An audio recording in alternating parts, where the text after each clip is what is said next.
Hey guys, welcome back to my channel. So today's video, we are going to be doing a tag, and this tag is called the Wonder Book Tag, and I was tagged by Anna over at Enchanted Reader, so shout out to her for tagging me in her original book tag. I will leave her video down below so you can go check it out because it is the original video. So let's jump into these questions. So before we start, the Wonder Book Tag is based off of Shawn Mendes' new album, Wonder, and each prompt goes with a different song on the album. And I personally am not a huge Shawn Mendes fan, but because I was tagged in this video, I did go check out his album, and it's pretty good for something that I'm not normally listening to. So here we go. So the first question is Wonder, a book you can't stop thinking about. For this question, I chose My Dark Vanessa by Kate Elizabeth Russell.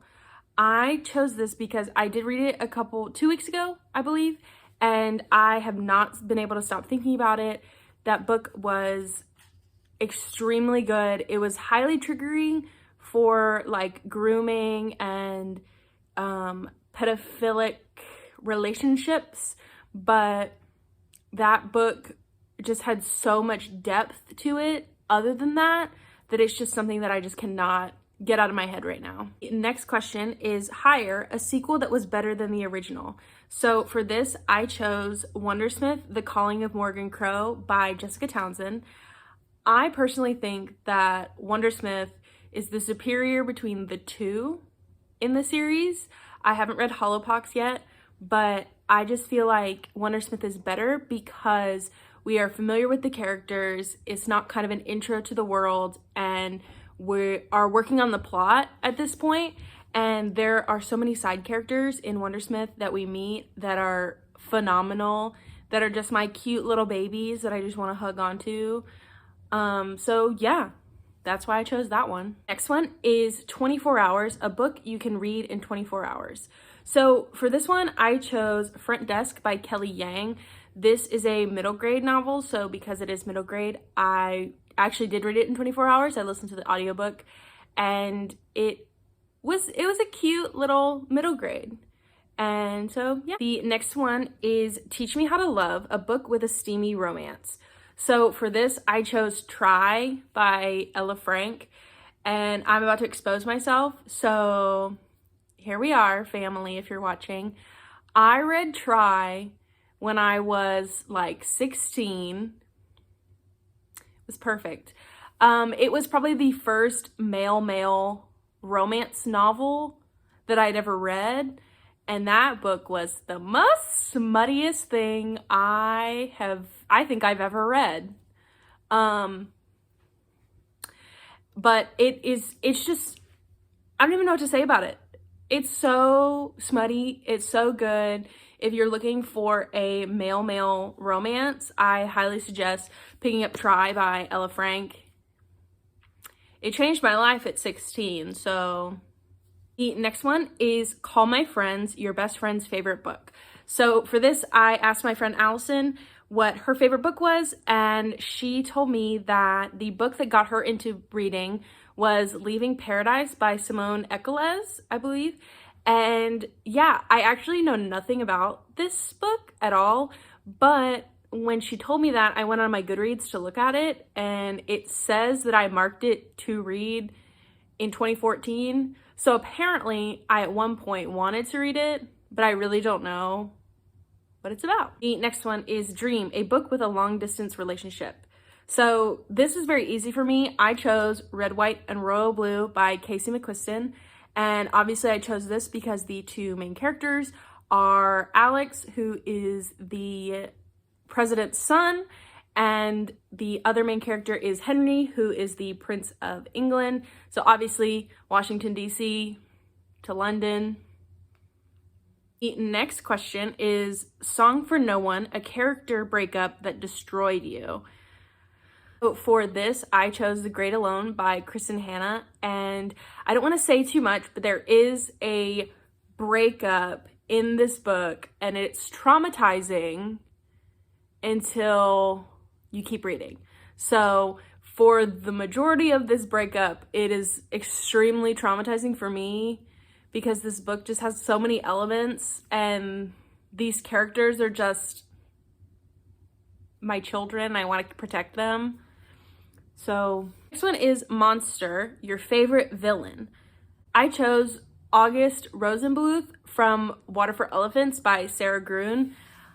I love this book. I can understand where people don't like it, and I can understand where people didn't like the movie, whatever.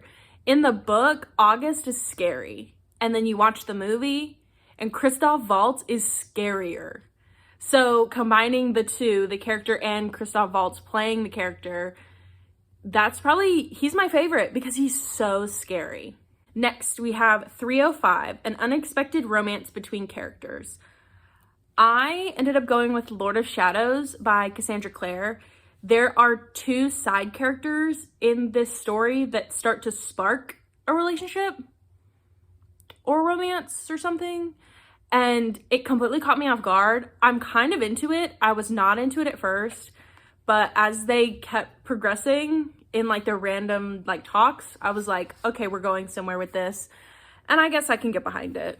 Next is Always Been You, a couple that is endgame, your ultimate OTP.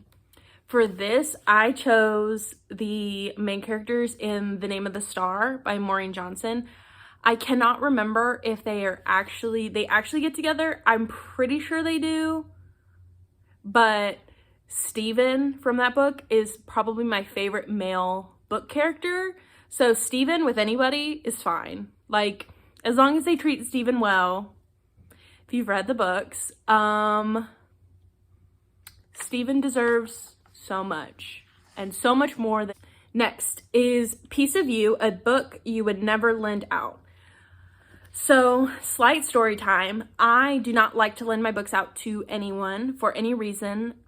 First being I don't actually own as many as I used to, so I like to keep them close to me.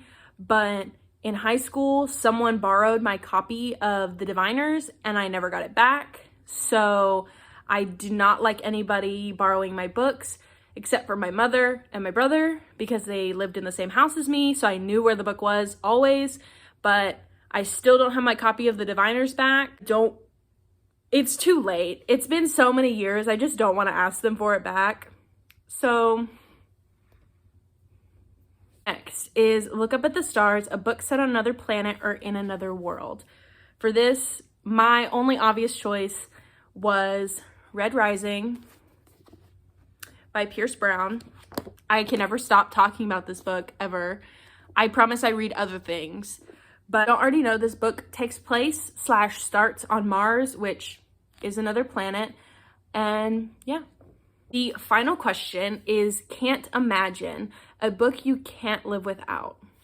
So I have 3 technically that I cannot live without ever for any reason whatsoever. And the first I'm bundling as one, and that is the Red Rising trilogy by Pierce Brown. These are my children. I still have not read Iron Gold. I have not read Dark Age, but these 3 are my children. The next book that I cannot live without is The Scarlet Pimpernel. I love this book. It's my little baby, and it's so cute. I think this is the classic novel that everybody needs to read. So please read this. And finally, the last book that I can't live without are my Find Momo books. So these are my Find Momo books. Basically the whole gist. So the photographer takes his dog and he finds something that he wants to take a picture of. And he basically says, Momo, go hide. And so Momo will hide, and then he takes a picture. And then in this book, it's kind of like a Where's Waldo situation where you look at every picture and you're like, oh wow, this photography is nice. And then you have to try to find Momo. So the example that I have is this picture. And then there's Momo just chilling. So I'm obsessed with these books. Momo, if you're watching, I love you and I would like to meet you. And we can go play hide and seek together, Momo. So that is all I have for you guys for the Wonder book tag. I hope you enjoyed it. I'm gonna leave everybody that I tag down below, as well as tagging them over on Twitter. So thank you guys so much for watching. Please like, comment, subscribe. Anything you do to interact with this video will help my channel out. And I hope you guys enjoy whatever you're reading. Bye.